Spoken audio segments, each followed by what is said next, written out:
On se retrouve aujourd'hui pour notre cinquième rendez-vous dans le cadre des animations des bureaux d'études.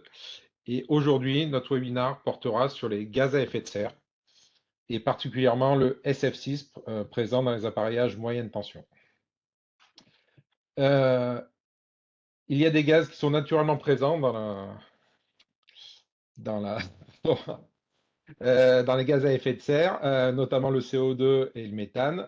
Ils ont leur importance, hein, vous voyez sur la partie de gauche que sans eux, on aurait une température de moins 18 degrés environ sur la planète. C'est grâce à eux qu'il y a la vie sur la Terre. Par contre, quand on a un déséquilibre et une augmentation de ces gaz à effet de serre, on a une élévation de la température et donc un dérèglement climatique que vous voyez dès à présent. Depuis le protocole de Kyoto, on surveille 7 gaz à effet de serre. Ils ne sont pas tous équivalents. Sur la partie de droite, vous voyez qu'ils n'ont pas le même potentiel de réchauffement global, hein.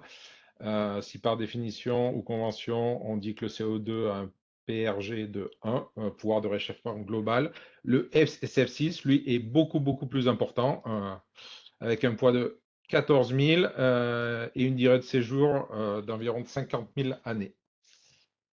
Aujourd'hui, pardon, ça défile. Tac. Aujourd'hui, nous aurons nos trois experts. François, qui vous parlera de la nouvelle directive ou de l'évolution de la directive F-Gaz. Marie, pour la solution de cellules moyenne tension R7. Et Brice, sur le retraitement du SF6 dans les cellules. Hop. Brice, je vais te donner la parole. Hop, non, François, je t'ai donné la main. Merci. Bonjour à tous. Donc là, je vais vous parler de cette nouvelle réglementation qui a été mise en application le 11 mars. Donc c'est vraiment tout récent. Alors, tout d'abord, quelques rappels historiques. On ne parle pas de rien. C'est quand même la troisième réglementation F-Gaz en Europe. Donc tout part du protocole de Kyoto en 95 et une première réglementation F-Gaz 2006, 2014 et maintenant 2024. Alors cette réglementation F-Gaz s'intéresse à la réduction des émissions de gaz à effet de serre fluorés. Alors de gaz fluorés. Alors les gaz fluorés, généralement, ce sont des gaz à effet de serre ou dans le cadre surtout de la première réglementation, c'était des gaz appauvrissant la couche d'ozone et qui sont aussi pris en compte dans le protocole de Montréal et qu'il fallait absolument éliminer. Alors, un gaz fluoré, qu'est-ce que c'est? C'est forcément un gaz artificiel. Des gaz fluorés, il n'en existe pas dans la nature. C'est généralement des atomes de fluor en combinaison avec de l'hydrogène, du carbone, oxygène, azote. Et ça peut rester des siècles dans l'atmosphère. Et ce sont des gaz à effet de serre. Il faut savoir que en Europe, les émissions de gaz à effet de serre, ça représente à peu près 2,5% des émissions de CO2, ce qui est équivalent à l'aviation. Donc c'est présent. Alors il y a plusieurs types de gaz fluorés, les hydrofluorocarbures, les HFC, présents dans les pompes à chaleur, la réfrigération commerciale, les PFC, présents dans l'électronique et les extincteurs, l'hexafluorure de soufre, qui est maintenant majoritairement utilisé dans l'appareillage électrique, 80%, mais les radars, les accélérateurs de particules, la production de magnésium, l'électronique, l'IRM utilisent aussi ce gaz pour ses propriétés isolantes. Et il y a le trifluorure d'azote, le NF3, qui est utilisé pour les composants électroniques. Alors, le SF6, c'est quand même le meilleur gaz technique pour les disjoncteurs moyenne tension. Donc, il est quand même 2,5 fois plus isolant que l'air, il y a des bonnes capacités thermiques, il est stable, inerte, ininflammable, non toxique, il ne détruit pas la couche d'ozone. Donc, il est utilisé en moyenne tension depuis 1975 et, contrairement à Frédéric, il a quand même un potentiel effet de serre de 25 000. Alors, c'est-à-dire qu'une molécule, dont 1 gramme de ce gaz-là, est équivalent à 25 kilos de CO2 pour l'effet de serre. Donc là, vous avez tout en haut des équivalents, hein. 1 kilo de SF6 dans une cellule moyenne, dans un ensemble de cellules moyenne tension, représente l'équivalent de 100 000 km en voiture ou de 13 vols aller-retour, donc New York, France. Voilà. Alors, ces gaz-là sont quand même donc il y a eu beaucoup de progrès, hein, depuis les premières réglementations F-gaz, en particulier sur les niveaux de fuite. Donc l'appareil moyenne tension est scellé à vie. On a un taux de fuite qui est quand même relativement faible, hein, de 0,1% par an. Le gros problème aussi du SF6, c'est que les appareils ne sont pas tous récupérés en fin de vie. Donc ici, je vous montre une représentation de l'augmentation des concentrations de SF6. Donc ce sont des faits, hein, c'est pas ce ne sont pas juste des rapports émis par les pays, hein, ce sont des mesures de SF6 réelles dans l'atmosphère. Et ça représente, par exemple, en 2020, en 2023, 10 000 tonnes de SF6 qui sont rejetées par an dans l'atmosphère, ce qui est quasiment équivalent à la production mondiale de SF6. Donc, il y a un moment où les appareillages moyenne tension vont être de plus en plus utilisés, en particulier en contexte d'électrification massive. Et donc, il a fallu effectivement prendre la décision de stopper l'utilisation de ce gaz-là dans les appareillages. Et c'est cette décision qui a été prise par la Commission européenne en 2022, quand elle a fait sa proposition de réglementation. Alors là, on va entrer dans le dur, si je puis m'exprimer. Donc, c'est la 3e réglementation. Donc, il y a des choses qui sont inchangées. Et là, je vous mets ces tableaux-là pour vous montrer un peu ce qu'il y a dans la réglementation, hein. Donc par exemple, donc toutes ces parties-là sont sans changement par rapport à la réglementation précédente. Et j'ai mis à côté, donc complètement à droite, quand ça a impacté à la fois le fabricant de matériel et quand ça a impacté aussi l'utilisateur. Donc en particulier, l'article 4 de cette réglementation, la prévention des émissions, ça veut dire que les rejets intentionnels sont interdits et quand ils sont faits, il faut que les utilisateurs fassent la preuve que tout a été mis en œuvre pour l'éviter ou pour récupérer éventuellement le gaz. Alors l'article 6, ce sont les systèmes de détection de fuite et typiquement, ce qu'il y a dans la réglementation, c'est les systèmes de détection de fuite doivent être contrôlés au moins une fois tous les 6 ans pour s'assurer de leur bon état. Ensuite, le système de responsabilité élargie du producteur. Donc là, c'est la prise en compte logistique et financière par le fabricant de la récupération du gaz. Et donc, dans la réglementation, ça ne s'adresse qu'aux produits déchets électriques et électroniques. Donc, typiquement, pour les appareillages moyenne tension, non, il n'y a pas de gaz dans les produits, donc les tableaux basse tension, hein, donc les cabinets basse tension de nos tableaux.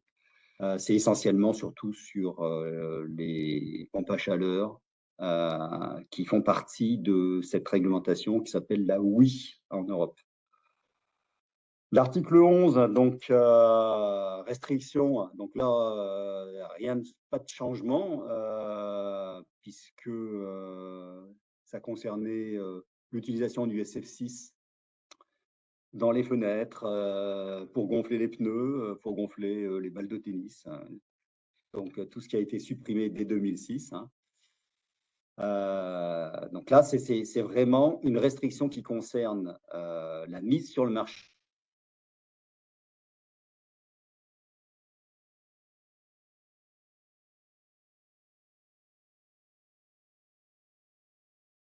Je pense qu'on a eu un problème de son, on a dû perdre François, je ne sais pas. 0,1% par an. Oui. Et puis, on demande des étiquettes à côté des vannes de remplissage. Le 22, donc c'est importation-exportation. Hein, pardon? François, je te disais, on t'a perdu pendant quelques secondes toujours précédemment. Oui, oui, mais du coup, si tu peux juste reprendre ta phrase en entier, ça a coupé pendant quelques secondes, s'il te plaît. Sur quel article? Sur quel article? Là, sur le dernier. L'étiquetage. D'accord, oui. Donc, l'étiquetage, typiquement, il faut dire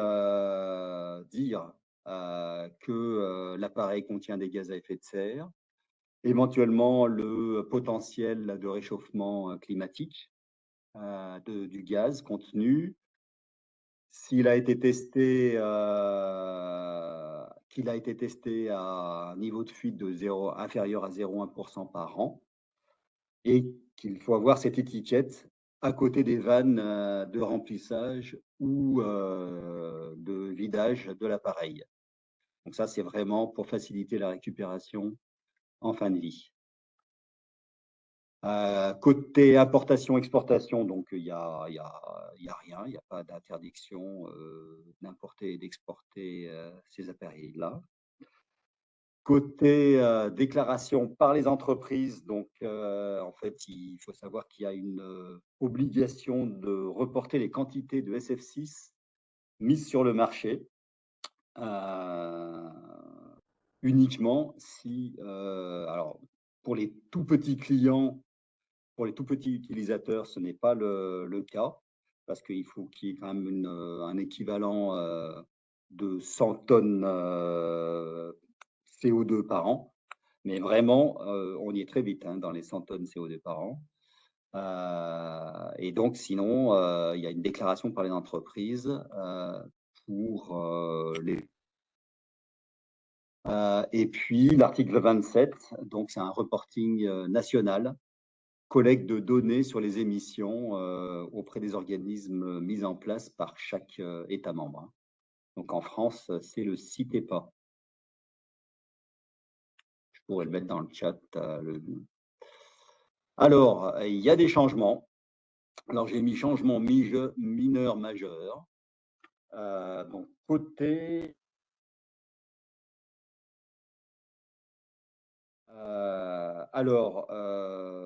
il y a un changement sur le système de dispositif de contrôle de pression ou de densité de l'appareil, puisque ce dispositif doit avoir un système d'alerte automatique quand ils sont en service, ce qui n'était pas le cas auparavant.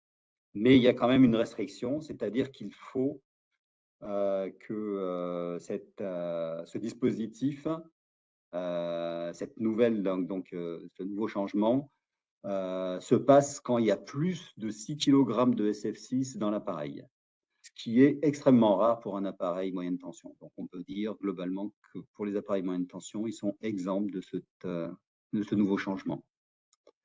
Tenue de registre, donc ici, typiquement, le changement, c'est ajout lors de la maintenance, ajout de la date de remplissage, parce que souvent, il est possible qu'on fasse du remplissage de SF6. Donc, il faut rajouter les dates dans le rapport. Voilà. Donc, c'est vraiment mineur. Hein. Récupération et destruction. Donc, il y a ajout de notion de destruction du gaz, ce qui n'était pas le cas avant. C'était juste, on récupérait le gaz et éventuellement on le recyclait. Il y a obligation de retraiter le gaz avant de re-remplir avec du gaz récupéré. Alors, côté certification et formation, alors c'est quand même entre les deux, là, entre mineur et majeur. Donc ça, il y a quand même un gros avertissement à faire. La commission demande à ce que, d'une part, il y a nécessité de renouveler la formation de certification des opérateurs qui font des opérations physiques avec le gaz. Donc, par exemple, vidage, remplissage, mais pas que. Par exemple, les acheteurs sont obligés de faire la formation. Donc, ça, je parle dans le cadre des fabricants. Et donc, il y a renouvellement de cette certification tous les 7 ans. Mais aussi, il y a renouvellement de la certification qui est demandée. Et donc là, il risque d'y avoir un gros problème d'embouteillage au niveau des instituts de formation, puisqu'il y a quand même beaucoup de personnes qui sont déjà certifiées et formées pour la manipulation de ces gaz. La fenêtre de reformation est jusqu'en 2027. Donc, il va falloir il y a déjà, premièrement, un nouveau programme de formation et il va falloir recertifier les organismes qui font la formation auprès des instances de chaque État, donc de la France en particulier. Et ensuite, il va falloir mettre en place les séances de formation. Donc là, il y a quand même un gros warning à avoir. Un changement majeur, on en reviendra dans les slides, dans les diapos après, donc c'est la restriction d'utilisation. Donc là, c'est l'utilisateur qui est responsable de l'utilisation du gaz. Ce n'est pas une restriction de mise sur le marché, c'est une restriction d'utilisation. Autre changement, donc un portail pour la déclaration qui va être mis en place, un portail informatique qui va être mis en place par la commission. Un nouveau, c'est une obligation de contrôle. Alors, donc les entreprises, effectivement, les États membres, pardon, doivent contrôler les entreprises sans forcément en informer les entreprises. Donc ça fait partie de la partie pénalité en cas de non-respect de la réglementation. Les pénalités, dans la réglementation précédente, ça tenait à peine une demi-page. Là, ça tient une page et demie quand même. Bon, il faut savoir que la réglementation S-Gaz, ça concerne surtout aussi les HFC, les réfrigérants, et qu'il y a eu beaucoup de problèmes d'importation illégale de réfrigérants. Et donc là, ils ont forcé bien la main sur les pénalités. Donc, par exemple, il y a différentes sortes, financières, confiscation des produits, interdiction d'exercer une activité. Et côté finance, la pénalité doit rendre la transaction au moins neutre, voire négative pour l'entreprise. Voilà. Et dans les annexes, donc, le potentiel de réchauffement climatique du SF6, qui était à 22 000 dans les précédentes, est passé à 24 000, selon les derniers rapports donc, du groupe d'experts climatiques qu'on appelle le GIEC. Voilà, donc, règle d'interdiction du SF6, donc c'est dans les restrictions d'utilisation. Alors, en moyenne tension, pour les tensions inférieures ou égales à 24 kV, la date d'interdiction est 2026. Et au-delà, jusqu'à 52 kV, c'est de 2030. Avec donc différents cas qui ont été élaborés par la Commission européenne. D'abord, ce qu'il faut savoir, c'est qu'en moyenne tension, la règle, c'est plus de gaz fluoré. Et il y a des exceptions si il n'y a pas d'offre disponible correspondant à la spécification technique, ou s'il n'y a qu'une seule offre disponible et une autre offre disponible avec un autre gaz alternatif au SF6. Donc, mais donc, en pratique, en moyenne tension, pour l'instant, il n'y a aucun fabricant d'appareils qui n'utilise pas, qui utilise des gaz fluorés en alternative. Donc, en pratique, eh ben, ça se transforme sur ce tableau-là. C'est-à-dire que s'il existe au moins un fournisseur qui répond aux spécifications sans gaz fluoré, il faut donc passer par ce fournisseur-là. Et s'il n'y a pas de fournisseur, on peut toujours utiliser le SF6. OK, donc il y a bien sûr des dérogations. Alors, côté base installée, pas d'interdiction pour la maintenance, la réparation. Pas d'interdiction pour la réutilisation sur un lieu différent d'un appareillage. Donc, par exemple, quand on veut déplacer cet appareillage dans un autre lieu, ou pour une seconde main. Et puis, donc, des dérogations sur les extensions de tableau s'il n'y a pas de solution compatible. Donc, extension de tableau SF6. Voilà, pour les nouvelles installations, ce qu'il faut savoir, c'est que c'est la mise en service qui est le moment déterminant du ban.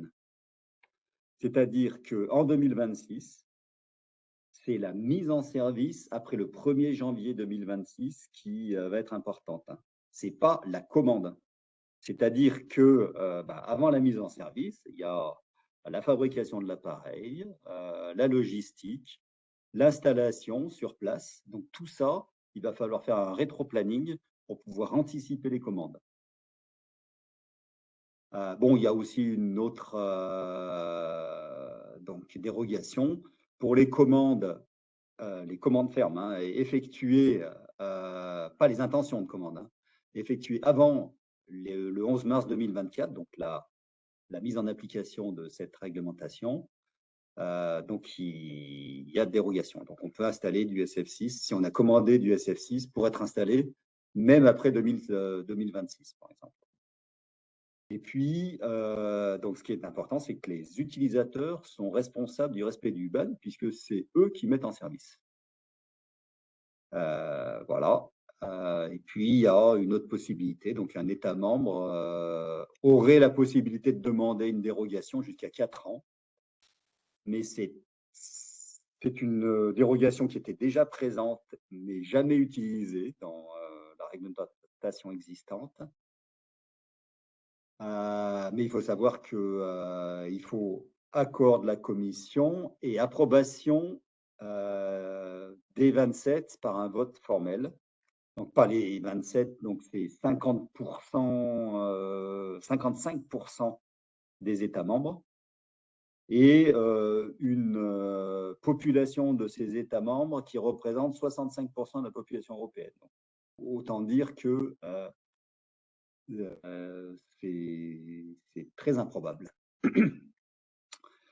Alors, toute dérogation fera l'objet d'une déclaration auprès donc des autorités compétentes de l'État. Je pense qu'en France, c'est le CITEPA, mais ce n'est pas encore sûr.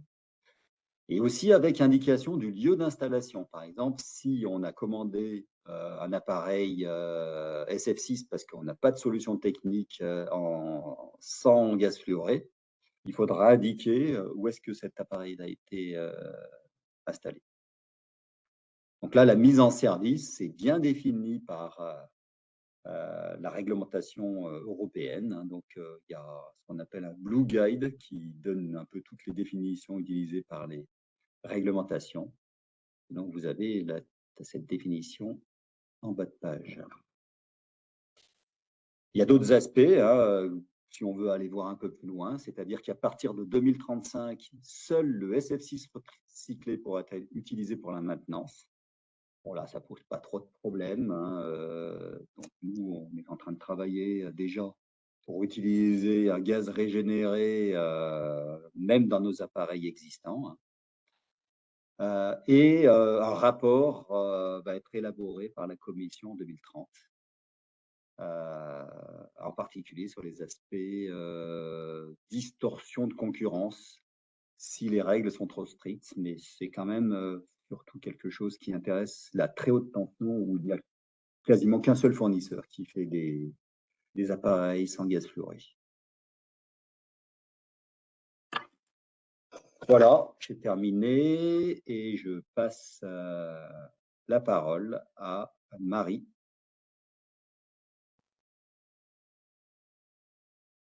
Merci François. Au top. Est-ce que vous m'entendez bien? Et est-ce que la vidéo fonctionne? Tout fonctionne. Ok, génial, super. Hop. Donc, bonjour à tous. Marie Arnaud, je suis en charge du déploiement des offres de cellules moyenne tension sans gaz à effet de serre sur la France. Et je suis en direct de notre site de la Technopole, notre centre de recherche et développement sur les cellules moyenne tension. Et avec juste derrière moi, je vais recentrer un petit peu. Voilà, ce sera mieux dans l'autre sens, comme ça. Les cellules SMR7 et les cellules RMR7. Donc SMR7, évolution des cellules SM6 sans gaz à effet de serre, et RMR7, l'évolution de nos cellules RM6 sans gaz à effet de serre également. Alors ça, le RMR7, c'est une cellule de démo, c'est un proto, et ce n'est pas encore les dimensions qu'on verra sur le réseau français. Donc, ce n'est pas encore le RMR7 final et qu'on verra bientôt sur le territoire français. Je vous en parlerai un petit peu plus après. Donc, je vais partager mon écran et l'objectif de cette courte présentation, c'est de faire un petit focus sur donc, la réglementation, l'impact concret sur le marché français et comment nos équipements SF6 vont transiter vers ces nouveaux équipements sans SF6, comment on va vous accompagner, nous, en tant que fabricants, sur le sujet, et aussi comment les valeurs de proposition, autres la partie durabilité, sont portées par les offres R7, notamment meilleure efficacité et meilleure sécurité. Donc, je vais partager mon écran. Hop.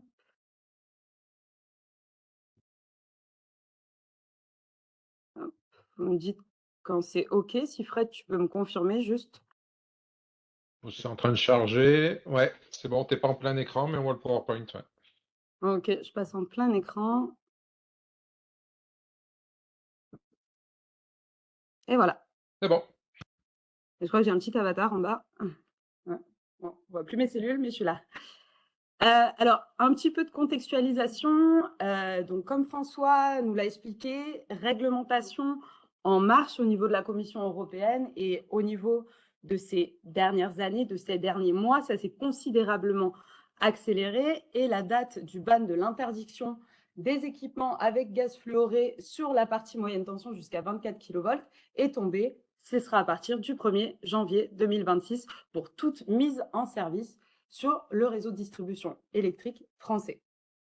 Donc nous, qu'est-ce qu'on a à l'instant T comme équipement avec du SF6 sur la partie des cellules secondaires, modulaires et compactes? On a le SM6 qui est remplacé par le SMR7 et le RM6 remplacé par le RMR7. Donc sur les cellules SM6, qu'est-ce que c'est? Quelle est la quantité de SF6 qu'on peut contenir? Donc, ça va dépendre du type d'unité fonctionnelle, c'est-à-dire sur des unités fonctionnelles basiques type interrupteur, on va avoir à peu près 250 grammes de SF6. Par contre, sur les fonctions plus importantes en termes de taille, et ça se voit de suite sur la partie disjoncteur ou NSM, etc., on va augmenter la quantité de SF6 et on est sur quasi 450 grammes, mais ça, c'est environ. Donc, ce qu'on retient, c'est que 4 cellules SM6 côte à côte, on va arriver au ratio de 1 kg dont nous parlait François tout à l'heure. 4 cellules SM6 égale 1 kg de SF6, qui est l'équivalent de 25 tonnes de CO2. Sur la partie RM6, donc là, c'est des cellules qui sont compactes, on va avoir une quantité de SF6 encore plus importante, même que sur les disjoncteurs en SM6, parce qu'on est sur un système de cuves. Donc, ce n'est pas comme le cœur du SM6, là, c'est carrément une cuve entière. Et généralement, on a des configurations qui sont avec 3 sous-unités fonctionnelles qui sont connectées dans la même cuve et la quantité de SF6 sur un tableau avec 3 unités fonctionnelles est de 1,5 kg. Ce qui nous donne en équivalent CO2 37 tonnes de CO2. Donc, 25 tonnes de CO2 pour 4 unités fonctionnelles SM6 et pour un tableau RM6, 37 tonnes de CO2 avec 3 unités sous-fonctionnelles, entre guillemets. Donc, qu'est-ce qu'on fait, nous, en tant que fabricants? On veut, et surtout Schneider Electric, a l'objectif de réduire considérablement son empreinte carbone et toute utilisation de gaz à effet de serre. Donc, on va se positionner vers de nouveaux équipements qui n'utilisent plus le SF6. Donc, ces équipements sont le SMR7 et le RMR7. Le potentiel de réchauffement planétaire de ces équipements, donc le fameux PRP, qui est l'indice de référence au niveau de la réglementation et au niveau du calcul du SF6, sur ces nouveaux équipements est égal à 0. Sur SM6, sur 4 unités fonctionnelles, le PRP, il est de 25 000. Sur un tableau RM6, avec 3 unités fonctionnelles, enfin, un tableau complet, une configuration, là, le PRP, il sera de 37 000. Donc, à bien retenir, potentiel de réchauffement planétaire, ce nouveau indice qui est un peu comme un Nutri-Score qu'on trouve sur les produits alimentaires ABCD. Là, maintenant, vous allez le voir, ça va être obligatoire de fournir cette indication de PRP sur les équipements électriques moyenne tension. À savoir aussi, parce qu'on a eu pas mal de questions, ce PRP, il concerne que la contenance en gaz à effet de serre. Ce n'est pas l'empreinte carbone totale du produit sur son cycle de vie total, sa phase de production, son cycle de fin de vie, sa phase d'utilisation. C'est vraiment que le focus sur sa contenance en gaz à effet de serre. À noter aussi, et ça j'insiste bien dessus, qu'à ce jour, on n'a pas d'arrêt de commercialisation prévu sur nos gammes SM6 et RM6. La réglementation, elle ne concerne que les pays de l'Union européenne. Alors, le débat est ouvert, on en pense qu'on veut, mais dans le texte, formellement, ce qui est écrit, c'est qu'on va pouvoir continuer à exporter, commercialiser, livrer des cellules avec du SF6 hors Union européenne.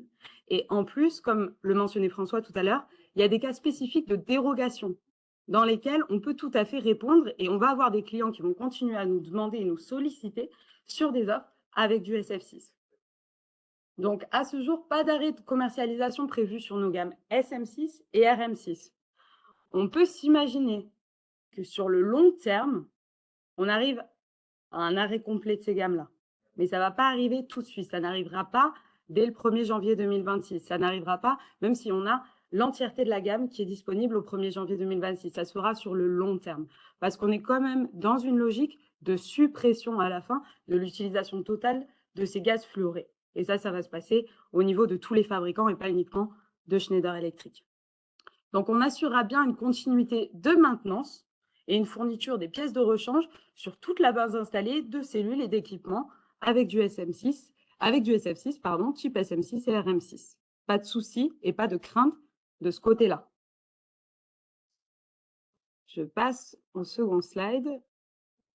Donc, 2 applications sur lesquelles on va trouver nos gammes de cellules qui sont concernées par la réglementation, par le F-gaz. La première application, c'est les boucles internes des clients privés qui sont soumises à la norme NFC C13200, où là, on va trouver le SM6, qui est l'évolution en SMR7, et aussi du RM6, dont l'évolution est le RMR7. Pour le SMR7, c'est une gamme qui est dispo depuis avril 2021.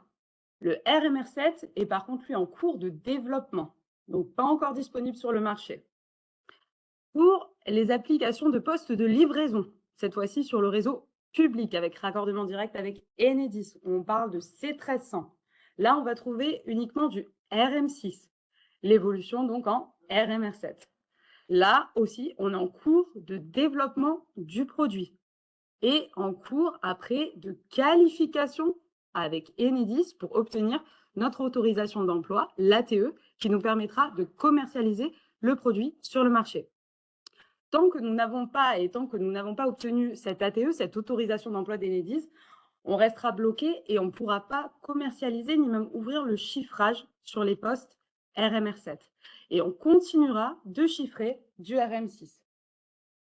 Si, imaginons, je ne souhaite pas, je croise les doigts et on fait tout pour que ça ne soit pas le cas, on obtient un ATE en 2032, impossible, hein, ça arrivera bien avant évidemment, en 2032, jusqu'en 2032, on continuera à chiffrer et à délivrer du RM6. Évidemment, on va tout faire pour avoir et être prêt, et ça c'est l'objectif numéro 1, d'être prêt sur RMR7 pour le 1er janvier 2026.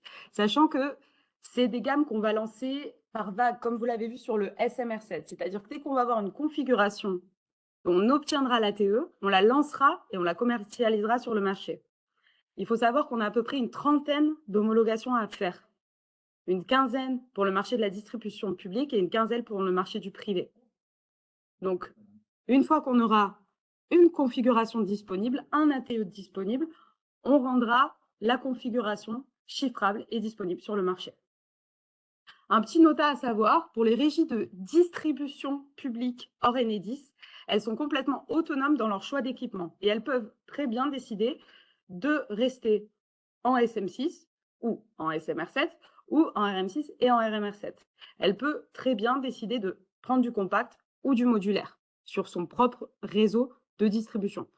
Mais vu les derniers échanges qu'on a avec les régies, etc., comment on voit les tendances marché, à ce niveau-là, on pense que c'est plus une évolution qu'il y aura vers les technologies compactes, donc type RM6, RMR7, même sur les régies autonomes, hors Enedis. Elles vont suivre les spécifications d'Enedis, enfin en tout cas c'est ce qu'on voit le plus, et elles vont continuer la bascule encore plus forte sur les technologies compactes. D'autrement, qu'en plus il y a aussi toute la partie transition énergétique, et ça revient le pourquoi de ce switch sur des technologies sans SF6. Il y a beaucoup de zones qui passent en zone inondable, qui ne l'étaient pas avant. Et du coup, le besoin est d'autant plus fort d'avoir des technologies sur le terrain, des équipements qui soient étanches. D'où l'intérêt de basculer sur RMR7. Application de la réglementation en France. Aussi un petit focus très rapide par rapport à ce que François vient de nous exposer sur le F-gaz et son implication. Je l'ai partagé en deux parties. Première partie sur la partie C1300 et deuxième partie sur la partie C1300. Dès aujourd'hui, sur la partie C13200, s'il y a une offre dispo en 100 SF6, il y a l'obligation de basculer en 100 SF6 pour toute commande avec une mise en service dès le 1er janvier 2026. Et ça, c'est dès à présent. À condition qu'évidemment, l'offre soit disponible sur le marché. Je prends un exemple. Sur la partie SMR7 en circuit breaker, en disjoncteur 1250 ampères, on n'est pas encore capable, on n'a pas encore produit et on n'a pas encore mis à disposition sur le marché ce circuit breaker en 1250 ampères. Donc, même si le client prévoit une installation après le 1er janvier 2026 ou même le 1er janvier 2026, il peut complètement rester en solution SF6 car la solution n'est pas disponible en 100 SF6. Par contre, sur d'autres configurations qui sont déjà disponibles en SMR7, alors obligation de basculer en 100 SF6. Et ce, dès à présent, dès qu'on sait que la mise en service de l'équipement est pour à partir du 1er janvier 2026. Dans le cas de la C13100, où là, on est sur les technologies qui sont compactes, raccordement direct avec le réseau d'Enedis, RM6, RMR7, c'est dès qu'un constructeur disposera d'une ATE, donc la fameuse autorisation d'emploi d'Enedis, qui aura l'obligation de bascule pour toute installation avec une mise en service dès le 1er janvier 2026. Là aussi, un peu de surprise sur le coup, sur la loi, et je pense que c'est quelque chose qui va évoluer parce que comme François le disait, le texte définitif vient d'être publié, donc c'est tout récent. Même la traduction en français, même disponible dans toutes les langues, c'est depuis la mi-février. Donc, il y a encore beaucoup d'études qui sont faites à notre niveau, au niveau du légal, pour être bien clair sur les termes, casser toutes les ambiguïtés possibles. Mais ce qu'on voit, c'est que s'il y a un seul fabricant, un seul constructeur et distributeur d'équipements de distribution électrique qui a un ATE, alors forcément, il faudra switcher dessus. Alors qu'on pensait qu'il y aurait peut-être la possibilité qu'il y ait qui est obligatoirement de fabricant qui est en main de l'ATE pour que ça soit obligatoire de switcher sur une solution sans SF6. Si on suit la loi, théoriquement, sur ce qui est appliqué, ce qui est écrit dans la loi et dans la réglementation, c'est dès qu'un fabricant avec un ATE dispose d'un ATE, il faudra switcher dessus. Donc, évidemment, la dérogation, je l'ai rappelé, une dérogation parmi les autres exposées par François, 6 solutions sans gaz fluoré indisponibles sur le marché. Au moment du chiffrage ou de l'appel d'offres, on reste sur des solutions avec gaz fluoré. Et on va continuer, nous, chez Schneider Electric, à vous chiffrer, à vous répondre avec des solutions SM6, RM6, tant qu'on n'aura pas les autres solutions disponibles. Et même si on les a disponibles, on continuera aussi à vous dupliquer les offres ou à faire la possibilité d'offres aussi bien sur une techno sans gaz fluoré qu'avec gaz fluoré. Rappel aussi sur la responsabilité sur la partie dérogation. La dérogation, le dossier de dérogation de documents à conserver, qui doivent être conservés d'ailleurs au moins 5 ans, c'est sous la responsabilité de l'exploitant, de l'utilisateur final. C'est-à-dire que tout le dossier qui doit être déclaré, envoyé à l'organisme de contrôle, doit être fait réaliser par notre utilisateur final de l'équipement. Ce n'est pas la responsabilité de l'installateur, ce n'est pas la responsabilité du fabricant, ni de l'intégrateur, ni du bureau d'études de travailler sur et de fournir en fait ce dossier de dérogation. Donc à regarder bien en tête. Donc voilà un petit peu pour comprendre les applications de cette réglementation, comment elle vient sur le marché, comment elle est même déjà présente aujourd'hui, parce que c'est pour toutes les installations des mises en service à partir du 1er janvier 2026. Voyons voir un petit peu mieux comment nous, en tant que fabricants, on se positionne du coup sur des nouvelles solutions de technologie de coupure pour supprimer le SF6 et voir un petit peu aussi le tour des valeurs de proposition qui sont portées par les gammes R7 autres que la partie durabilité. Alors, je vais passer en vidéo parce que j'aimerais bien que vous voyez le fond. Et je crois qu'on voit que l'avatar, si je ne me trompe pas. Hop là.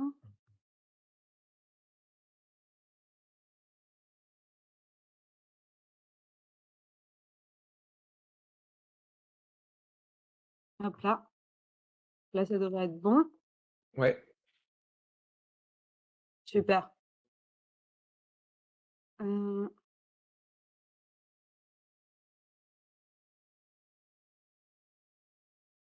Donc,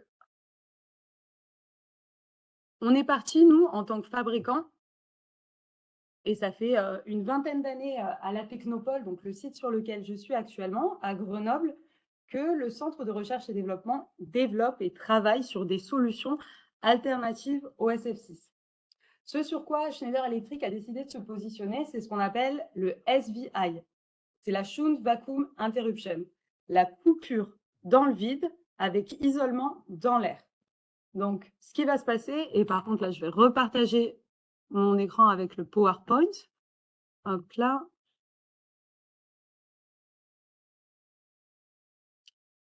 Ah.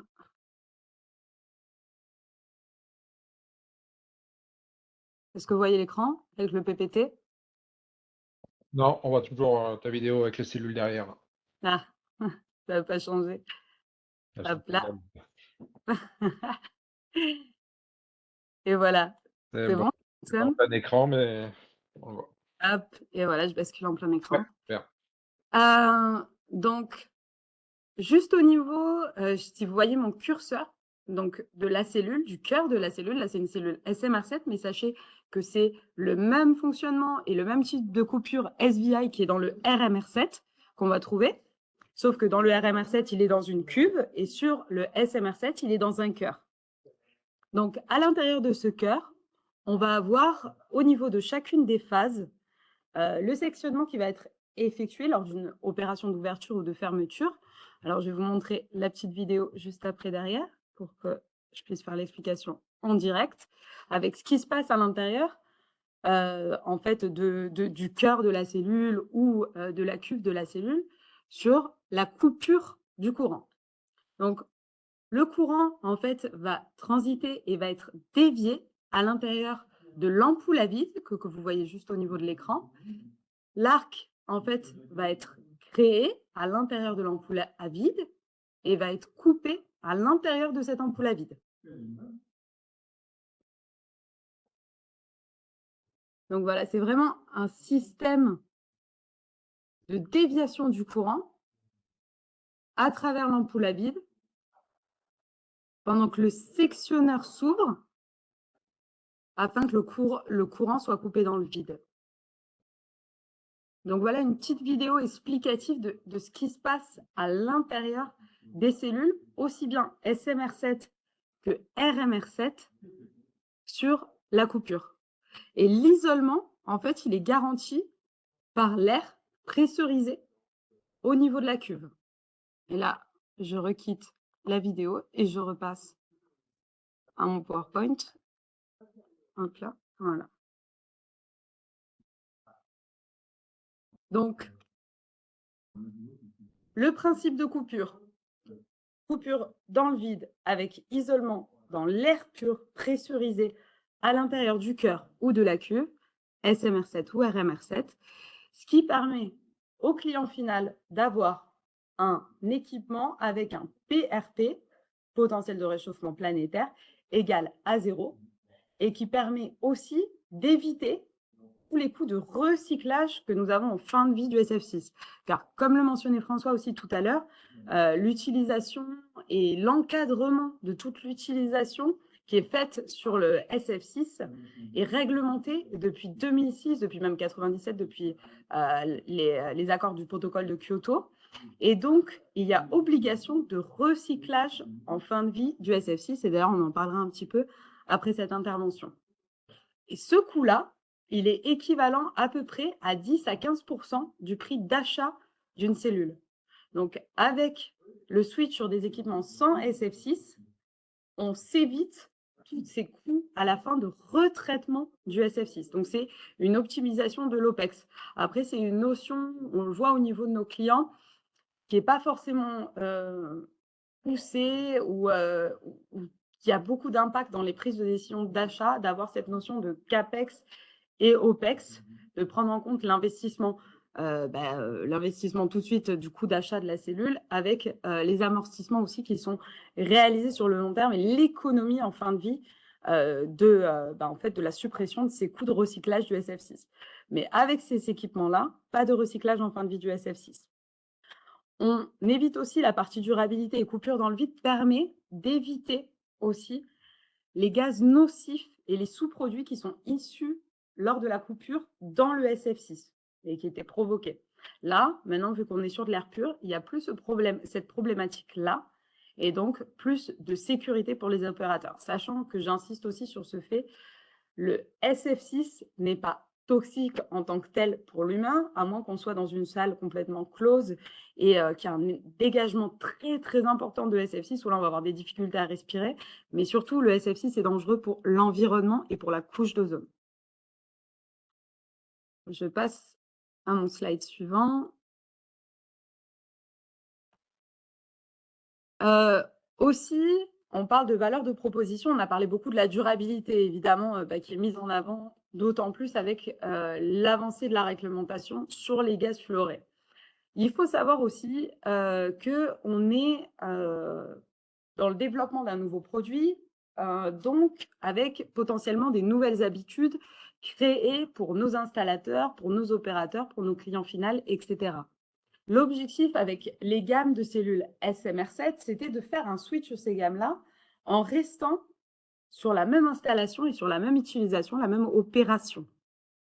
Donc, ce que vous allez voir avec les gammes de cellules SMR7, c'est qu'on a exactement le même génie civil, la même hauteur de raccordement au niveau des jeux de barres, la même hauteur de raccordement au niveau des câbles. Donc, pas de changement entre SM6 et SMR7. Et il est tout à fait possible de placer et de positionner en lieu et place une SMR7 où on avait une SM6. Et ça sans gaine de raccordement ou quoi que ce soit. D'ailleurs, je vais voir si je lance la petite vidéo. Voilà, on voit le raccordement au niveau jeu de barre entre une SM6 et une SMR7. Donc, possibilité d'étendre une SM6 avec une USMR7 sans souci et possibilité de remplacer en lieu et place une ESM6 pardon, par une ESMR7. L'inverse marche aussi, mais ça serait un peu moins logique.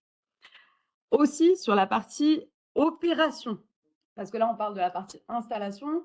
L'objectif sur la partie opération, c'était de garder le même type de mécanisme dans le sens des opérations inchangées pour l'opérateur final et l'utilisateur.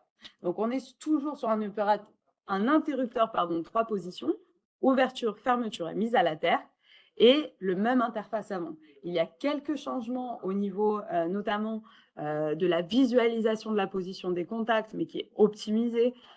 Au niveau de la position aussi, de l'ouverture, fermeture et de la mise à la terre, qui ont été décalées.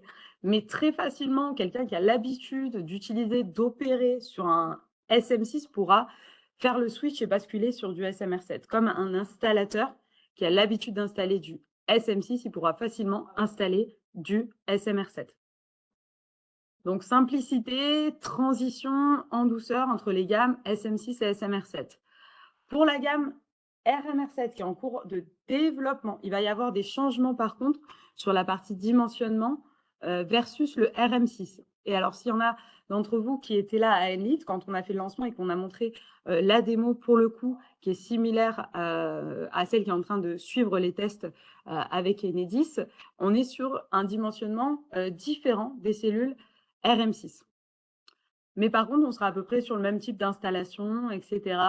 Et on changera, par contre, le dimensionnement de notre comptage HTA. L'objectif, c'est de réduire de moitié la taille de notre D2S actuelle. Donc ça va bouger. Aussi, il y a un changement majeur qui est apporté avec les offres SMR7 et RMR7. C'est la partie mécanisme de contrôle de commande.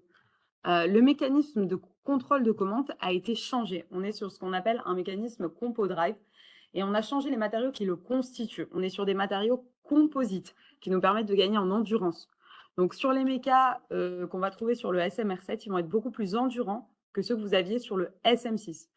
On peut monter selon le type d'unité fonctionnelle et selon le type de mécanisme jusqu'à 10 000 manœuvres versus le SM6 où on était bloqué à 1000 manœuvres. Donc, endurance mécanique renforcée grâce aux matériaux composites du nouveau mécanisme. La durée de vie de l'équipement est aussi rallongée de plus 30%. Parce qu'on parle vachement de durabilité. Alors, OK, suppression des gaz à effet de serre, mais aussi les grosses attentes des clients, et on est énormément challengé là-dessus, c'est d'avoir des produits qui puissent durer le plus longtemps possible dans le temps. Donc là, sur ces nouveaux produits, le nouveau méca et le dimensionnement du cœur et de la cuve ont été pensés et réfléchis pour avoir plus 30%, donc passer de 30 à 40 ans.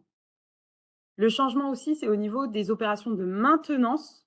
Elles sont toutes inchangées, sauf sur la partie graissage du mécanisme. Parce que là, on est sur des matériaux composites qui ne nécessitent pas de graissage. Donc, on supprime les opérations de graissage. Et selon les environnements et la disposition du matériel, de l'équipement, il pouvait y avoir pas mal de soucis et d'opérations de graissage plus ou moins régulières. Donc là, suppression de ces opérations de graissage.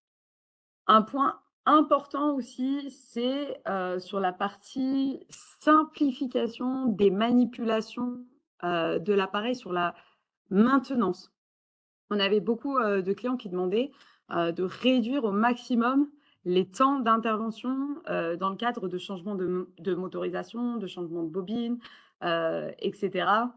Et sur ces nouveaux mécanismes, on a en fait simplifié ces opérations-là, et vous le voyez à l'écran sur les chiffres, pour remplacer une motorisation qui lâche. Avant, ça prenait 1h30. Allez, quelqu'un qui se débrouille bien, 1 heure. Maintenant, c'est une opération qui va s'effectuer en 5 minutes. On va juste avoir à quitter les 3 vis au niveau du capot. Par contre, vous ne voyez pas parce que je suis en avatar. Mais en tout cas, il y a juste à quitter les 3 vis du capot. On arrive très facilement à accéder au mécanisme. Et après, il faut retirer encore 3 autres vis au niveau de la motorisation. Et rapidement, on va pouvoir changer la motorisation. Enfin, le moteur, pardon, le moteur. Aussi, pour passer d'une cellule non motorisée à une cellule motorisée, ça va se faire en 40 minutes, alors qu'avant, ça prenait à peu près 3 heures. On a fait des petites vidéos tuto pour voir concrètement, à quoi ça ressemble le méca à l'intérieur. En fait, c'est des tutos pour montrer des opérations, des manipulations au niveau des changements de bobine ou de motorisation, etc. Mais c'est aussi intéressant si vous avez le temps d'aller jeter un petit coup d'œil pour voir à quoi ressemble le mécanisme à l'intérieur. C'est très rapide et c'est plutôt bien fait parce qu'on peut vraiment voir dans le détail comment le mécanisme fonctionne.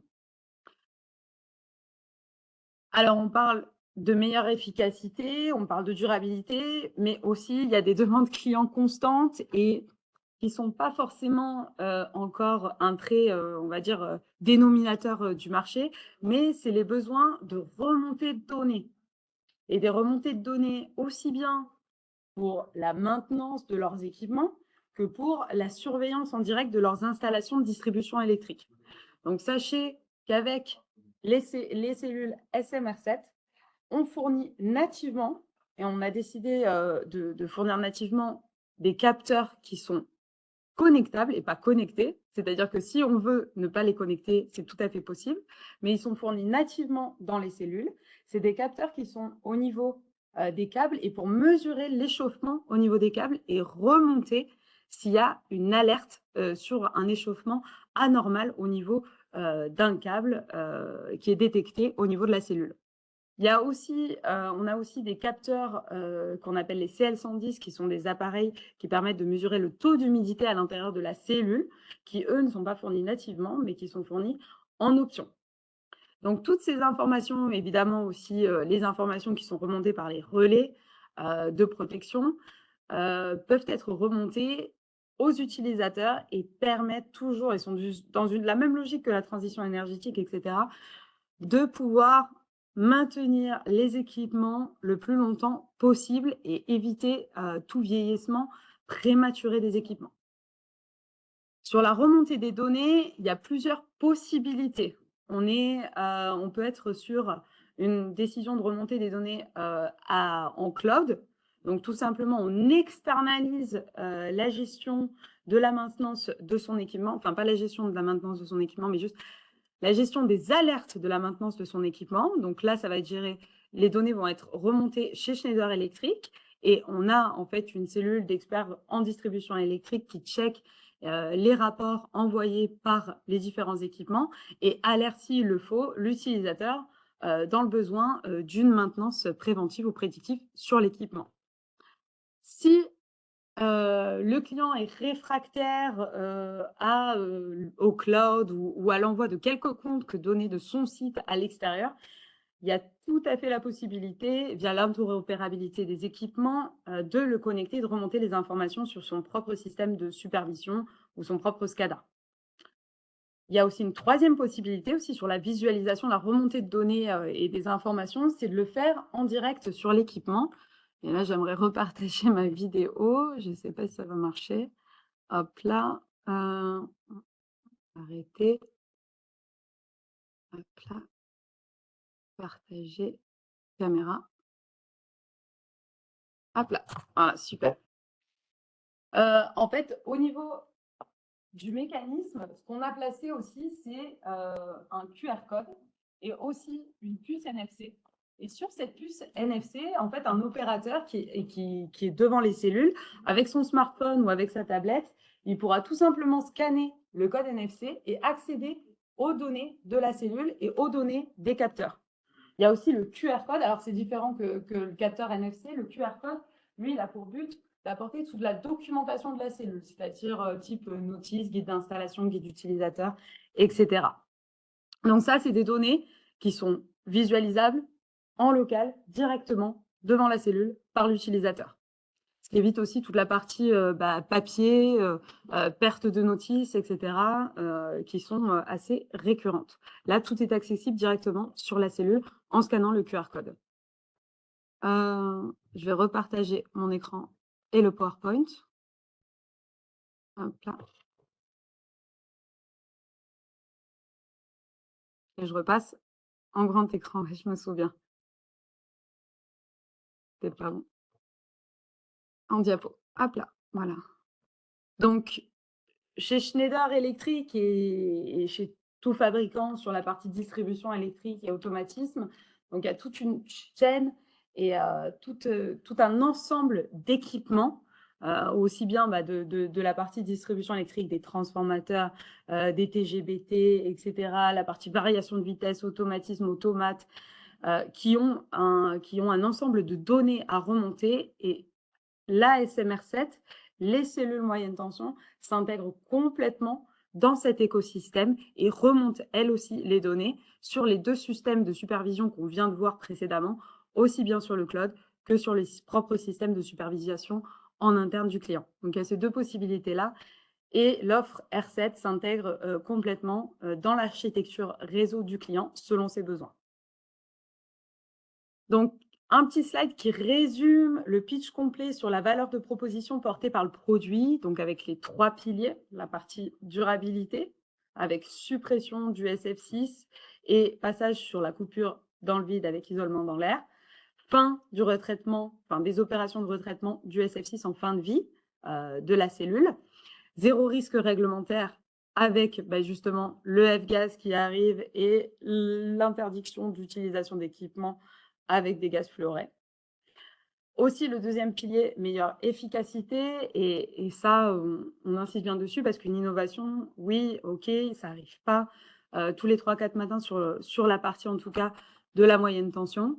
Donc là, elle y est sur la partie coupure, mais comme on l'a vu aussi, elle y est sur une meilleure efficacité via les changements de mécanismes qui ont été apportés, qui permet aussi d'augmenter le cycle de vie de l'équipement et de rejoindre même le premier pilier de la durabilité avec des équipements avec un cycle de vie plus long.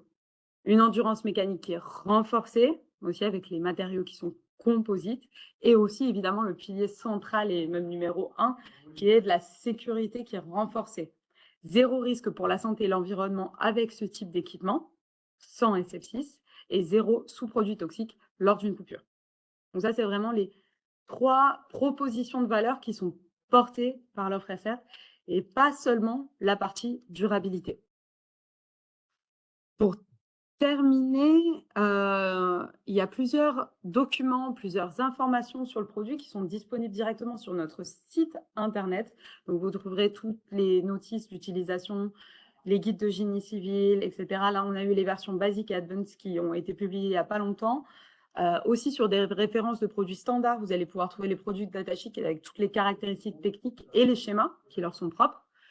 Et puis sur la partie circularité, les fiches PEP, les instructions de fin de vie et les déclarations de conformité ROHS et REACH. Aussi à venir bientôt, ça arrive.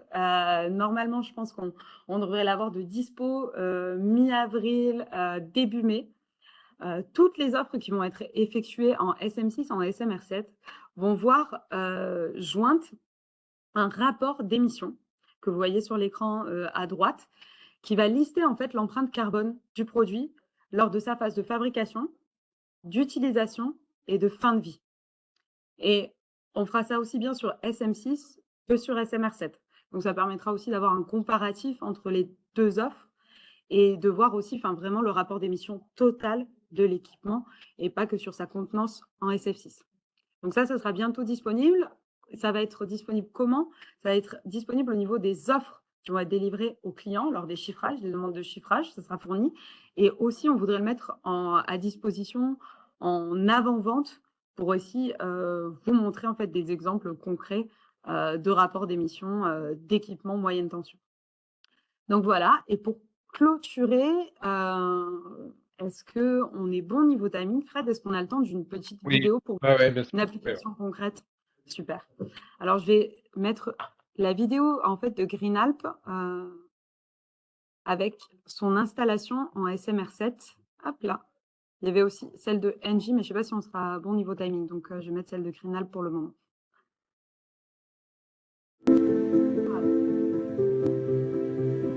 On la voit pas par contre. Ici, à Grenoble, au milieu des montagnes, l'impact du réchauffement climatique se voit plus qu'ailleurs. J'ai à cœur de présenter. Ouais, je repartage. Hop là. Partager écran.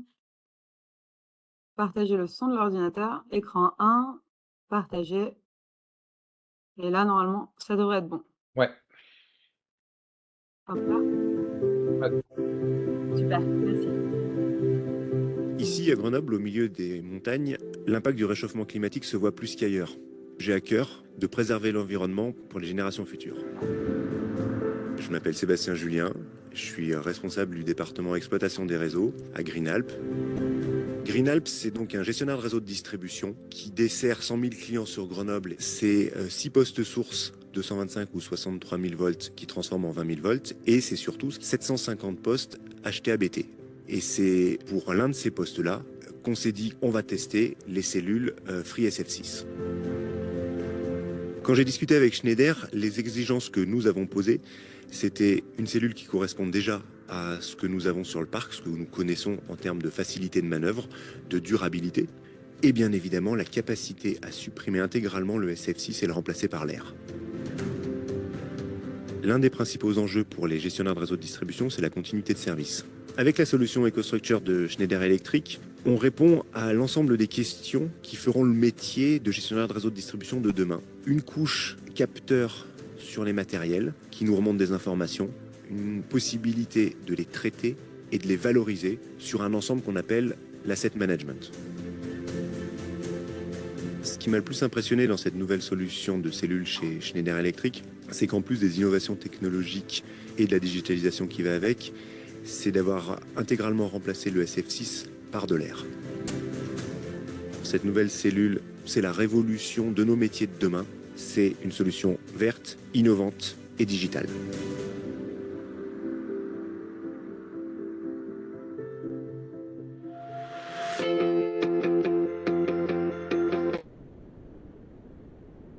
Et voilà l'un de nos témoignages clients, donc de Greenalp, une régie qui a installé son SMR7 en 2022.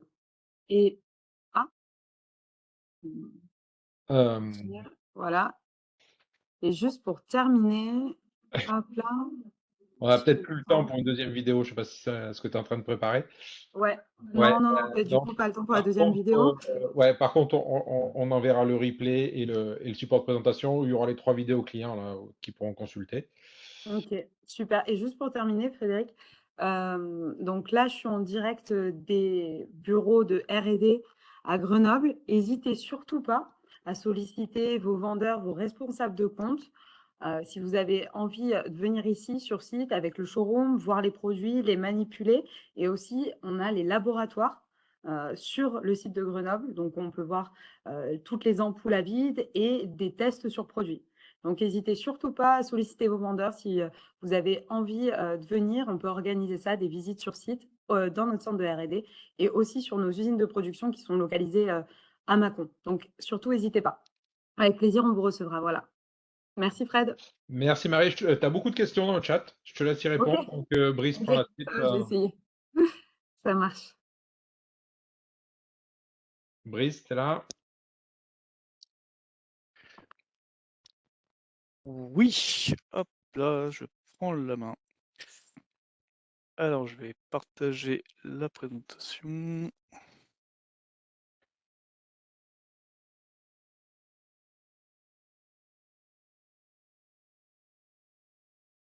Super. Très bien. Donc, T'es pas sur le bon écran là. oh, excusez-moi, petit problème technique. Hop là, je vais départager. Ou paramètres d'affichage en haut, tu peux inverser au milieu. Au milieu. Paramètres Fait. d'affichage, basculer. Ouais. Basculer. Fait. Super. Merci. Donc oui, donc Transociety, on est une filiale de Schneider Electric. On a de plusieurs activités, mais je vais vous présenter l'activité de traitement. Hop là, je vais enlever ça. De traitement de fin de vie des équipements. Donc on va parler de cellules SF6. Forcément, quand on a remplacé les équipements, on se trouve avec cette cellule SF6 qu'il faut traiter. Donc on a un arrêté préfectoral pour traiter les équipements fin de vie OSF6. Je vais vous expliquer un peu le principe du traitement. On rentre dans la chaîne d'économie circulaire et quand on remplace un équipement, souvent c'est le post-transformation complet qu'on peut éventuellement remplacer. Donc on a aussi des transformateurs que l'on sait traiter, amener en fin de vie, rénover. Donc vous voyez un peu à l'écran, c'est tous les appareils qui passent. Donc on a quand même un gros volume d'équipements SF6. L'année dernière, c'était 4300 équipements qu'on a reçus. Donc on a quand même sauvé plus d'une tonne de SF6 qu'on a recyclé. Je vais vous expliquer le principe. Donc c'est un bon engagement pour la planète. Alors, une petite vidéo qui va vous expliquer de manière imagée le traitement. Et puis je vais me permettre de rentrer un peu dans le détail. Donc quand vous avez des équipements qui vont arriver chez vous, donc des équipements neufs et j'espère les cellules R7, donc à partir du moment où les cellules vont être remplacées, ces cellules anciennement SF6 doivent donc partir dans un centre de traitement. Nous, notre job, c'est aussi faire des chaînes de logistique de transport, le chemin le plus court entre vous et notre centre de traitement. Donc ici, moi je me trouve à Châteaubourg en Bretagne. C'est ici qu'on va recevoir tous les équipements SF6. On va décomposer la cellule pour essayer de Juste, la pardon, valoriser. Brice, je te coupe, tu n'as pas lancé la vidéo. Je ne sais pas si c'était prévu, mais Oh, voilà. pardon, si, elle est en cours, mais je crois que j'ai un problème de portage. Ouais. Hop là. Alors, on va reprendre.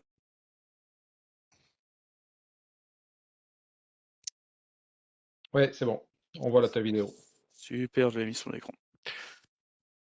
Bah, comme je le disais, à partir du moment, on va partir là, que les équipements arrivent chez vous, il faut les enlever. Donc, on a des transports qui font des tournées logistiques chez plusieurs clients. Donc, on va avoir le circuit le plus court, donc récupérer tous les équipements, cellules et des transformateurs et également donc, tout équipement d'un poste électrique qui va arriver dans notre centre de traitement Transsoservice. Donc, de là, on va identifier les équipements, savoir la provenance. On va valoriser l'ensemble des matériaux, donc on va décomposer en éléments simples. Le cuivre aussi qu'on essaie de renvoyer dans les usines de Schneider Electric pour la fabrication des cellules. On va pomper le gaz sous vide SF6, donc jusqu'à 10 millibars, pour essayer d'enlever un maximum de gaz SF6, tout ce qui est techniquement capable de faire. Donc pour faire ça, il faut des formations et des agréments. Et ensuite, ce gaz SF6, une fois qu'il a été pompé, pour le moment, nous le renvoyons dans la chaîne de fabrication chez les fournisseurs de SF6, donc en France. On reste sur un marché français pour un circuit court. Donc le gaz SF6 va être régénéré et ensuite, il ne va pas être utilisé en gaz neuf. Donc on a une chaîne d'économie circulaire. À terme, on verra, comme on l'a vu, comment on pourrait détruire proprement ce gaz-là. Et pour l'instant, on l'envoie en recyclage.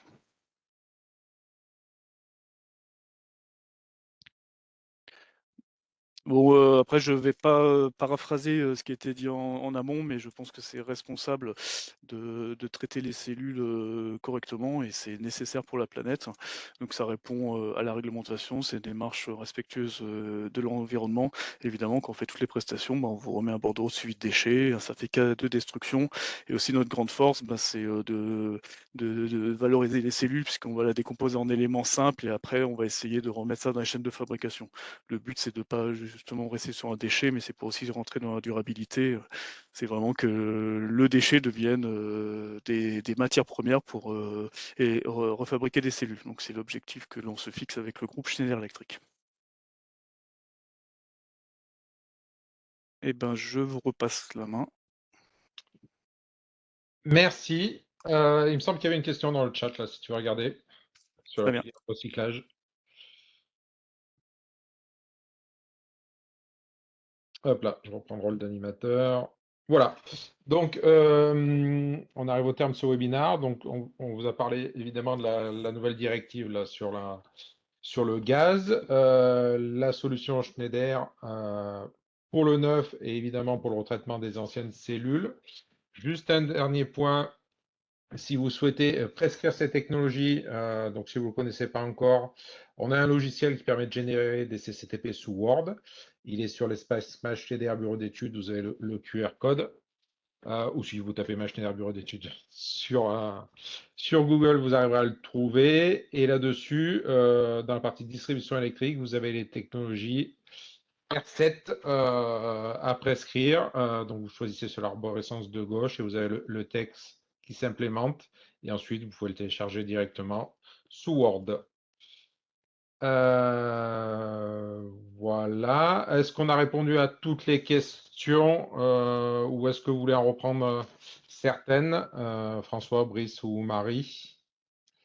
Je n'ai pas suivi le chat. Est-ce qu'il y avait encore des questions? Ouais, alors moi je suis en train d'y répondre, mais il y en a pas mal du coup. Du coup, je n'ai pas encore le temps d'envoyer mes réponses.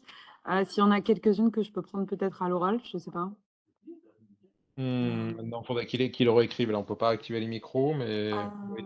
Alors, par contre, je les reprends dans l'ordre. Donc, quelle est la durée de garantie des pièces de rechange? 5 ans ou 10 ans, là, sur SM6, RM6? Je ne saurais pas répondre à l'instant T. Je prends le point et je reviens vers vous sur ce sujet-là. Parce que je ne sais pas. Sur ce point-là, je ne sais pas. J'ai En tout répondu, cas, Marie. Hein. J'ai Ah, répondu via Amélie. Hein. ah, génial, super, merci François. Et la liste des questions, je te l'ai envoyée. Donc, tu as juste à reprendre les questions sur Teams et j'ai toute la liste. Donc, tu peux reprendre un par un. Je les ai classés de 1 à 12. Ah, ok, d'accord. Pour la qualification obtenue par les fournisseurs pour ces matériels et pour les sites à équiper, ça aussi, François, je peux te répondu.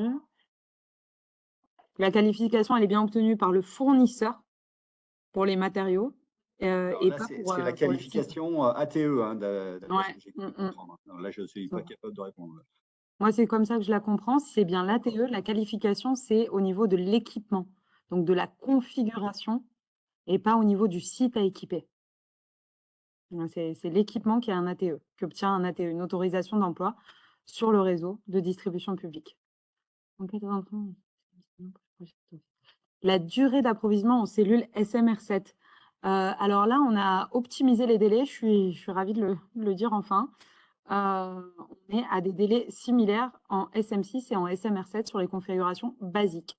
Sur les configurations plus complexes entre SM6 et SMR7, on va avoir 1 à 2 semaines d'écart entre une livraison d'un SM6 et une livraison d'un SMR7. Sur les configurations basiques type interrupteur, QM, CM, on est sur 8 à 10 semaines de livraison. Et sur les configurations très standards qu'on a transactionnalisées, on est sur un délai de livraison de 6 semaines en SMR7 et en SM6. Avez-vous aujourd'hui ou êtes-vous en mesure de fournir des cellules SMR7 résistance au séisme? Alors, pas encore, mais on est en train de développer l'option justement. Donc, c'est en cours de développement sur SMR7 et ça va arriver. Je ne sais pas si ça arrivera en semestre 2 de cette année ou l'année prochaine. Normalement, je dirais semestre 2 de cette année, sur la partie donc résistance au séisme. Aujourd'hui, les installateurs proposent toujours du SF6 dans leur offre. Est-ce une question de prix de matériel SMR7 plus cher que SF6? Alors, ils proposent toujours du SF6 dans leurs offres, c'est normal. Nous aussi, on le fait. Hein. On répond aussi bien avec du SF6 que sans SF6. Ça, c'est basique. Généralement, on fait des duplications d'offres pour avoir les deux offres. Je ne sais pas pourquoi, par contre, ils fournissent qu'une offre en SF6. Alors, les possibilités, c'est qu'en fait, tout simplement, l'offre, elle n'est pas disponible en 100 SF6. Comme je vous disais tout à l'heure, les disjoncteurs en 1250 ampères, on ne les a pas encore. Et aussi, sur la partie RM6, la partie homologuée avec la C1300, on n'a pas encore d'ATE. Donc, pour le coup, c'est normal qu'ils répondent avec du SF6. Le SMR7 plus cher que le SF6, oui, on est sur des solutions qui ont un coût plus élevé que le SM6. Alors, voir les différentes valeurs de proposition qui sont apportées par le produit, hein, comme on l'avait vu, hein, il y a la partie de coupure qui a un coût plus élevé que la coupure dans le SF6. Et en plus, il y a toute la partie performance améliorée de l'équipement. Donc, on est sur un coût plus élevé entre une cellule avec SF6, sans SF6 qu'avec SF6.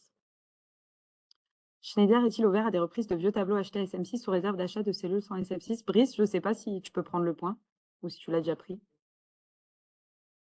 Aujourd'hui, le rachat, pas forcément. Là, on fait du traitement de fin de vie. Donc, je ne sais pas si aujourd'hui, il y a des filières de rénovation complète de cellules, mais dans notre cas, non. C'est quelque chose qui est envisagé, hein, je pense. Hein. Mais autour de la table, là, il n'y a pas les bonnes personnes. mais on peut prendre le point et vous répondre. Ouais, j'ai pas réussi à les joindre, mais effectivement, dans le cadre de notre démarche économie circulaire, on est en train de réfléchir à la reprise dans ce cas matériel. Ouais. Les clés de manœuvre ne sont pas les mêmes entre SM6 et SMR7. Enfin, les clés de manœuvre, je suppose que c'est les leviers de manœuvre. Les leviers de manœuvre ne sont pas les mêmes entre SM6 et SMR7. Même en termes de taille, on le voit assez rapidement sur le type de levier. Par contre, ça sera les mêmes entre SMR7 et RMR7, vu que c'est le même type de mécanisme.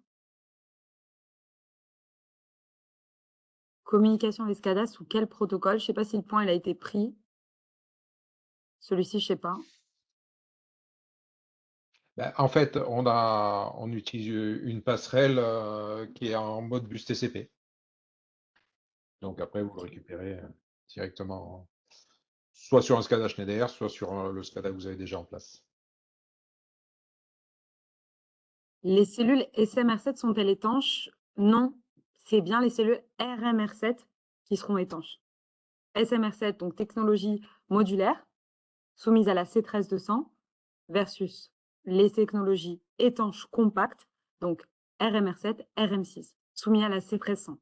Par contre, le cœur dans lequel se trouve le SVI est dans Oui. une atmosphère étanche. Et Tout à donc, fait. c'est 40 ans, je crois, la durée de vie. Exact. Il est scellé à vie pendant 40 ans. Donc, il n'y a que cette partie-là qui est étanche, effectivement. Mais voilà. Tout à fait. Ouais. Ces équipements seront-ils commercialisés à l'export? Oui, oui, oui. Oui, oui, tout à fait. Quelle est la durée de vie d'une cellule pour prendre en compte son cycle de recyclage? Là, on est sur 40 ans sur les technologies R7 et sur 30 ans sur les technologies SM6, RM6, donc avec SF6. Je vois pas d'autres questions après, mais j'ai peut-être plus la vision. Ici, il y en a d'autres. T'en as une, ouais, les parce que équipes de quoi, maintenance. pour en mettre qui tourne, t'en as peut-être une qui concerne les cellules PIX. Est-ce qu'il est prévu de les développer sans SF6? Ah, je sais pas. Je ne sais pas. Sur les pics, je sais pas. À vérifier de notre côté. On prend le point.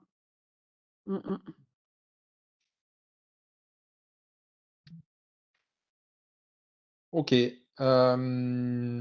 Donc on arrive au terme de ce webinaire. Le prochain webinaire concernera toute la partie onduleur, donc soit en termes de continuité de service, soit en termes de rendement et d'efficacité énergétique. Vous avez le QR code pour vous inscrire. De toute façon, vous recevrez un mail avec un lien d'inscription comme d'habitude. Il est prévu pour le 26 avril à 14 h. Ah, il y a une question, juste, je vois, une question sur la maintenance non répondue. Ah mince, Je ne l'avais sais pas laquelle vue, c'est. celle-là. Je sais pas. Ces nouvelles cellules SMR7, RMR7, les nouvelles équipes de maintenance conservent-elles leur autonomie? Donc, formation proposée, équipements, outils de maintenance nécessaires commercialisés. Et est-ce qu'il y a une nécessité d'avoir obligatoirement une intervention Schneider pour de la maintenance constructeur après une certaine durée d'utilisation? Conservent-elles leur autonomie? Formation proposée de maintenance. Alors, les équipes de maintenance externes, enfin, Oui. hors Schneider, je suppose. Je suppose, Hors Schneider, elles conservent leur autonomie, formation posée, équipement de maintenance nécessaire commercialisé. Okay. Il y a des formations propres qui vont être ouvertes à disposition en fait des installateurs, des clients pour le SMR7, comme il y en a en fait à l'instant T en SM6, sauf qu'en fait on va voir les deux gammes, SM6 et SMR7. Et donc voir l'installation du SMR7 comme l'installation du SM6. Mais c'est très similaire, hein, comme on en parlait tout à l'heure. RMR7, il y aura le même principe. En fait, ça va être un mix entre RM6 et RMR7 sur les formations existantes au catalogue Schneider Electric. Donc, ça ne bougera pas. En termes d'équipement, outils, de maintenance nécessaires, il faudra regarder sur le SMR7, ça ne change pas. Par contre, sur le RMR7, je ne saurais pas dire. Est-ce qu'il va y avoir un changement au niveau des outils? Ça me semble trop tôt pour le dire pour l'instant. Là, moi, j'en vois pas. Mais peut-être qu'il y en aura. Ça, c'est pas garanti. Tant qu'on n'a pas la TE, que le produit n'est pas vraiment finalisé, validé, ça va être dur de le dire. Mais si j'ai en tout cas des informations à l'instant T, je reviens vers vous là-dessus. Est-ce qu'il y a une nécessité d'obligatoirement une intervention chez pour la maintenance constructeur après une certaine durée Alors, je ne sais pas s'il y a besoin de l'intervention Schneider pour la maintenance constructeur. Alors oui, nous, on fait la maintenance constructeur, mais est-ce que obligatoirement, au bout d'un certain temps, il y a besoin de passer par cette maintenance constructeur? Je ne m'y connais pas assez dans le domaine pour y répondre. Je ne sais pas, Brice, si toi, tu sais. Non, je Moi, sais pas. je sais pas. On prend le point aussi là-dessus. On revient là-dessus. Et la dernière question, comme sur le PIX, est-ce qu'on a prévu quelque chose pour le MC7? Ah, je sais pas. Non plus. Je sais pas. On est trop segmenté des fois. A priori, MC7, c'est juste le disjoncteur qui va être remplacé par du disjoncteur vide. Pour moi aussi, ouais. Donc, c'est ça qui sera changé, hein. Et là, bon, ça pose quand même moins de problèmes, quoi, je dirais. C'est un disjoncteur à changer dans une cellule qui est débranchable. Voilà. Ok, très bien. Quel est le surcoût aussi? Le surcoût, ça dépend je suppose c'est entre les technologies sans SF6 avec SF6, ça va dépendre des configurations. Donc c'est variable en fonction des configurations, en fonction du type de projet, etc. Mais on est sur un écart qui avoisine à peu près les 30%. Et ça va dépendre des unités fonctionnelles. Selon les unités fonctionnelles, ça peut être plus bas, mais ça sera très rarement au-dessus des plus 30%. En tout cas, on a réduit au maximum l'écart parce qu'il y avait des configurations malheureusement et toute l'année 2023 sur lesquelles on avait des écarts de prix qui étaient assez conséquents au-delà des 30-35%. Et donc l'objectif, c'est de le réduire au maximum, hein, cet écart de surcoût. Mais selon les configurations, ça va osciller voilà, entre 20 et 30%. Sur SMR7. Sur RMR7, on ne sait pas encore. Ok. Voilà. Eh ben, merci aux intervenants déjà. Merci à Dutoire pour avoir tenu jusqu'au bout de cette heure et demie. Et puis à très bientôt. Bonne fin de journée, bon week-end. Merci à Merci à tous. tous. Au revoir. Bonne journée. Au revoir.